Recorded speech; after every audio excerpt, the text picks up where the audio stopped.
Hello guys, welcome to my channel study with Siddharth. I am your friend Siddharth. Friends, हमने हमारे last video यानी महाभारत के part number 32 में पढ़ा था कि भीष्म पितामह का अंत कैसे हुआ और फिर द्रोणाचार्य सेनापति कैसे बने। तो आज का जो हमारा चैप्टर है वो है 12वां दिन यानी 12th डे हमारा कैसे बीता। हमने क्योंकि भीष्म पितामह के चैप्टर में 10th और 11th डे पढ़ लिया, तो अब हमारा आज 12वां दिन पढ़ने जा रहे हैं जो है 12th डे। इंग्लिश में इसको करके तो आप खोल सकते हैं पेज नंबर 78 और बाल महाभारत कथा यानी पृष्ठ 78 और पार्ट 33। युधिष्ठिर को अगर आपने हमारा पिछला वीडियो नहीं देखा है तो उसका लिंक डिस्क्रिप्शन में आप अभी जाके देख सकते हैं। युधिष्ठिर को जीवित पकड़ने की चेष्टा के विफल हो जाने पर अंत में यही निश्चय किया गया कि अर्जुन को युद्ध के लिए ललकारा जाए और लड़ते लड़ते उससे युधिष्ठिर से दूर हटा के ले जाया जाए।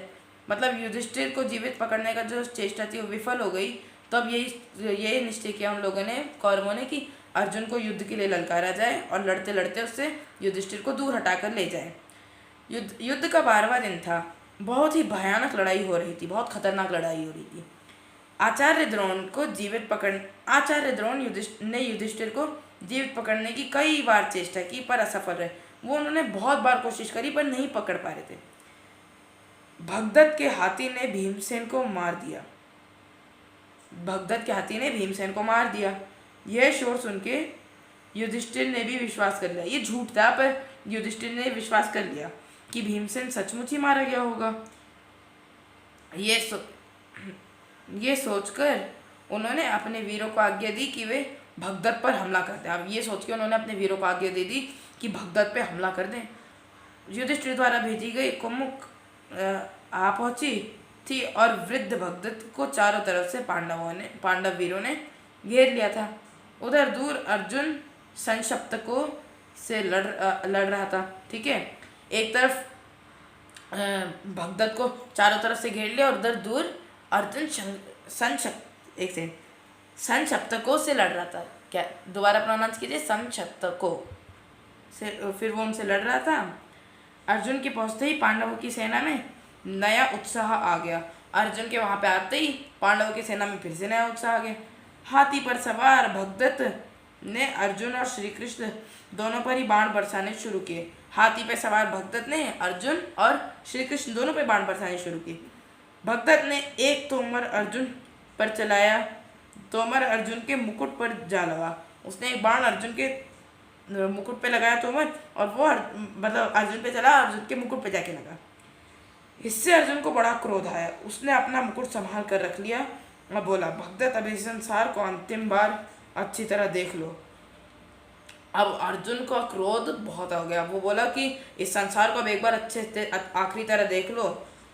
ये कहते कहते अर्जुन ने अपना गांडीव तान लिया। अर्जुन द्वारा छोड़े गए बाणों से भगदत्त का धनुष टूट गया। तरकश का भी यही हाल हुआ। मतलब अब ये क्या क्या, अर्जुन ने बाण छोड़े, अर्जुन के बाणों से उसका धनुष टूट गया। तरकश का भी यही हाल हुआ। ठीक है, अर्जुन ने भगदत्त के मर्म स्थानों पर बाण चलाकर उसे छेड़ डाला। मर्म स्थान होते हैं जो कॉमन पार्ट्स, कुछ पार्ट्स होते हैं जो बहुत ज़्यादा कमज़ोर होते हैं। मुंह हो गया, आँखें हो गई, गला हो गया, हृदय हो गया, and our bottom of body. ये सारे कुछ ऐसे पार्ट्स होते हैं जहाँ पे बाण चला के इंसान को आसानी से मारा जा सकता है।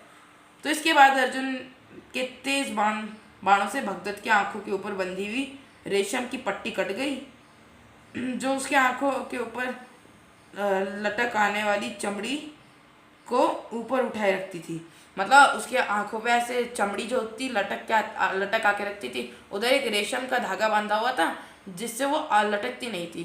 ठीक है, तो वहां पे उसने अर्जुन ने मारा तो फिर वो टूट गई और वो चमड़ी लटक गई। इससे भगदत्त की आंखें बंद हो गई। देखिए, ये जो होता है ना, चमड़ी वो वाली नहीं है, ये उसके कंट्रोल में क्या पता नहीं होगी या फिर उसको कोई प्रॉब्लम होगी तो उसकी आंखें बंद हो गई। उसे कुछ भी सूझना बंद हो गया, उसको कुछ भी सूझना बंद हो गया। वह अंधेरे में मानो विलीन सा हो गया। अंधेरे में पूरा विलीन हो गया। थोड़ी ही देर बाद एक और पैने बाण से अर्जुन ने उसकी छाती भेद डाली। भगदत्त को गिरता हुए देख कौरव सेना मारे भय के तितर बितर होने लगी। अब एक और बाण से उसने उसकी छाती भेद डाली और वो गिर गया। भगदत्त को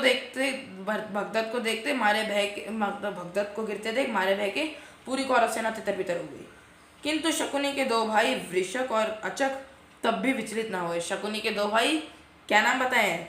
वृषक और अचक तब भी विचलित नहीं हुए और जमकर लड़ते रहे। उन दोनों वीरों ने अर्जुन पर आगे और पीछे से बाणों की वर्षा करके खूब परेशान किया। उन दोनों वीरों ने अर्जुन को बहुत परेशान किया, आगे पीछे से बाण चला के।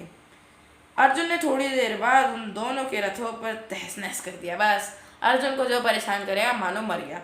उसने अर्जुन के रथों को थोड़ी देर में तहस नहस कर दिया और उनकी सेनाओं पर भी भयानक बाण वर्षा की और उनकी सेनाओं पर भी भयानक सी बाण वर्षा करी। सिंह शिशुओं के समान वे दोनों भाई अर्जुन के बाणों से घायल होकर गिर पड़े। सिंह शिशु मतलब शेर के बच्चों के समान, शेर नहीं शेर के बच्चों के समान वो दोनों भाई अर्जुन के बाण खा के घायल होकर गिर गए और मृत्यु हो गई। दोनों की मृत्यु को प्राप्त हुए। अपने अनुपम वीर भाइयों के मारे जाने पर शकुनी के क्रोध और क्षोभ की सीमा न रही। अपने अनुपम भाइयों को मारे जाने देखने पर शकुनी का क्रोध बहुत बढ़ गया। ठीक है, उसने युद्ध शुरू कर दिया और उन सब उपायों से काम लिया जिनमें उसे कुशलता प्राप्त थी, और उन सभी उपायों का उसने काम लिया जिसमें उसको कुशलता प्राप्त थी। परंतु अर्जुन ने उसके एक एक अस्त्र को अपने जवाबी अस्त्रों से काट डाला। शकुनी के एक एक अस्त्र को अर्जुन ने काट डाला अपने जवाबी अस्त्रों से। अंत में अर्जुन के बाणों से शकुनी ऐसा हाथ हुआ कि उसे युद्ध क्षेत्र से हट जाना पड़ा।